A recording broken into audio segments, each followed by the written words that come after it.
La Bible n'utilise jamais le mot excommunication. C'est un mot qui a été adopté par certains groupes religieux, en particulier par l'Église catholique, pour désigner le processus formel consistant à retirer quelqu'un de l'appartenance et de la participation à l'Église, de la relation avec la communauté ecclésiale ou même, selon l'opinion catholique, de la famille de Dieu.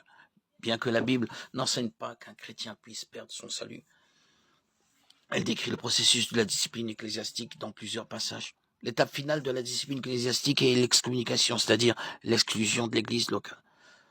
Dans Matthieu 18, 15, 17, Jésus enseigne à ses disciples l'excommunication. Le Seigneur détaille une approche en plusieurs étapes pour répondre aux offenses commises par les pécheurs dans la communauté ecclésiale.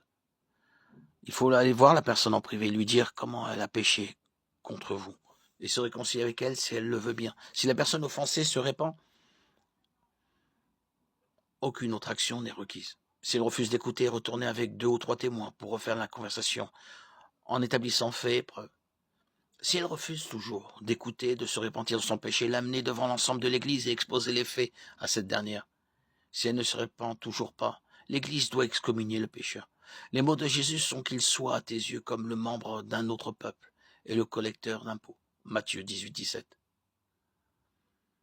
Les Juifs considéraient les deux groupes mentionnés par Jésus, les païens et les collecteurs d'impôts, comme des étrangers. Les païens étaient des idolâtres païens et les collecteurs d'impôts étaient de connivence avec Rome. À l'époque de Jésus, les Israélites religieux ne fréquentaient pas au-delà du strict nécessaire les païens ou les collecteurs d'impôts.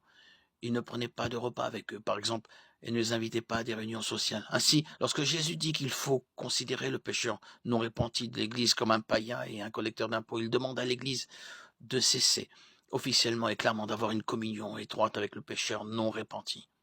Le pécheur doit être exclu de la communauté étroite des chrétiens. C'est ce que l'on appelle l'excommunication.